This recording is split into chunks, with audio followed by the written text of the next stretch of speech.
Alors, dans cette vidéo, nous sommes directement dans des impressions connectées en USB. Là, vous reconnaissez évidemment Benchy.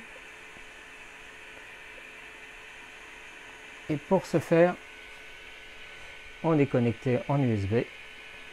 Il n'y a rien de particulier qui s'affiche sur l'écran tactile. On voit néanmoins que la température est réglée à 200 degrés, mais c'est un petit peu dommage, il n'y a rien qui s'affiche et je pense qu'il faut mieux pas toucher au reste des éléments.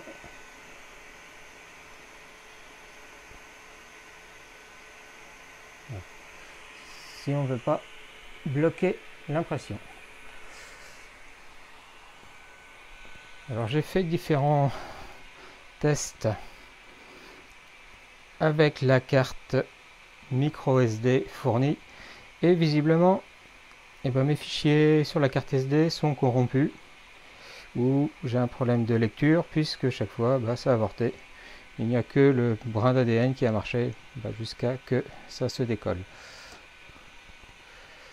Donc pour cette partie là, moi je suis pas un grand fan d'imprimer à partir de carte SD. Par contre effectivement ça semble pas être la faute à l'imprimante puisque sur mon imprimante Annette j'ai repris la même carte SD et l'impression a avorté également, donc c'est bien les fichiers de la carte SD qui sont corrompus ou quelque chose dans le genre. On va s'occuper du logiciel. Alors le logiciel, moi je suis un grand fan de Repetier et hélas Repetier ne semble pas être reconnu. Enfin en tout cas je paye une bière au gars qui arrivera à me montrer comment on arrive à faire fonctionner cette imprimante AlphaWiz U20 avec Repetier, parce que moi j'ai essayé des tas de paramètres de port, des paramètres de vitesse, de bitrate et ce genre de choses et j'ai pas réussi. Il faut par contre apparemment utiliser la version de Cura qui est fournie, c'est-à-dire c'est une version 15.04.3 car la dernière version de Cura fait des choses vraiment bizarres. Bon, vous me direz, il n'y a pas beaucoup de modifications. Alors, c'est très simple sur Cura.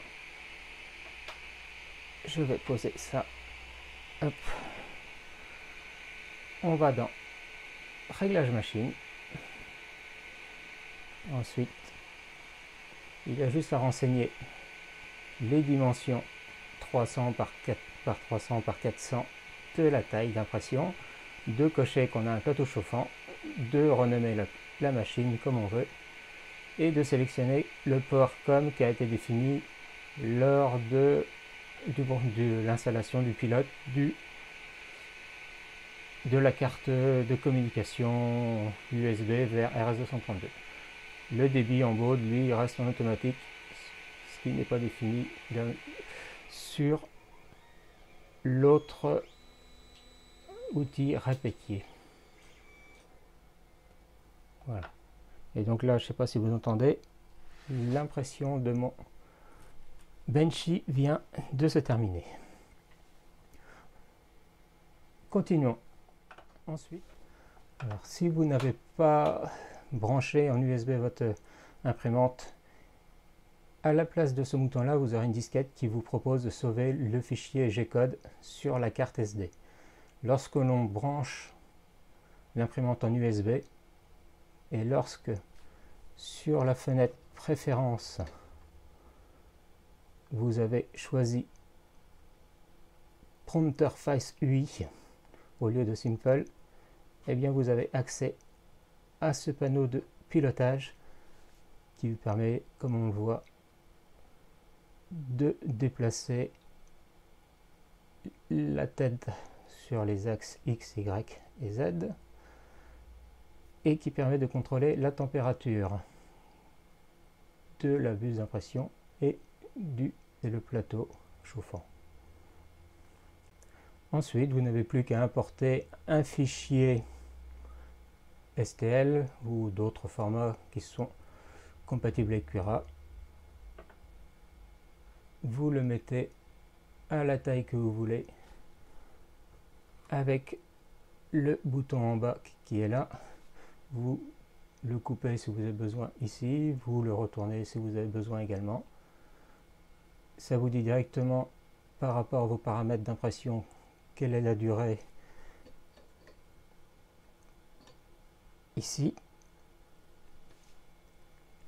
Et voilà. Et lorsque vous êtes prêt à imprimer, vous cliquez sur imprimer avec l'USB et c'est parti. Ensuite, vous avez cette interface là qui s'allume et vous cliquez sur imprimer.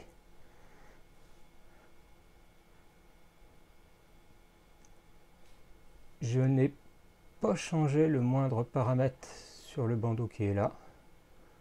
Donc c'est pour ça que c'était lent, c'est parce que j'ai des couches de 0,1 mm. C'est plutôt 0,2 mm qu'il faut mettre avec une buse de 0,4. Parce qu'on compte la moitié de l'épaisseur de la buse. Sinon, si vous avez autre chose que du PLA, eh ben vous changez la température ici. 200 c'est bien pour du PLA, mais si c'est du TPU ou de l'ABS ou du IPS, c'est plutôt 240. Et de même, la température du plateau, ben, ce sera plutôt dans les 80. Le raft n'est pas complètement obligatoire lorsque l'on imprime du PLA, vu qu'il a une bonne accroche. Voilà. Et puis comme je vous dis, en avancée, j'ai rien mis de particulier. Et les extensions, encore moins. Le résultat. Donc voilà le résultat. Je vais vous rajouter un peu de lumière pour qu'on voit mieux les détails.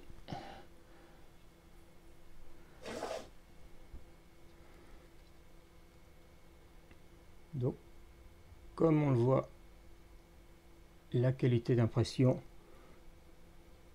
est franchement bien, excepté près qu'il y a un défaut au niveau de la cheminée. Visiblement, l'imprimante aurait sauté des pas, que ça ne m'étonnerait pas. C'est dommage. On voit le raft. Alors, des fois ça s'enlève facilement et des fois ça s'enlève mal.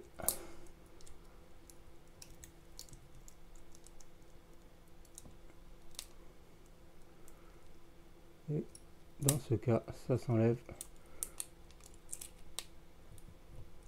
plutôt difficilement. Bon, un petit coup de scalpel et ça devrait être bon. Alors, en comparaison, ça c'est celui que j'avais imprimé avec l'imprimante Annette E10. Si on regarde la proue où il y a pas mal de overhang, eh ben, je dirais que ça se vaut. La Annette est un tout petit peu plus de défauts, mais ça semble aussi un tout petit peu plus lisse. Et puis j'ai pas le petit défaut au-dessus. Voilà. Eh bien, je vous souhaite de bonnes impressions. Allez, ciao.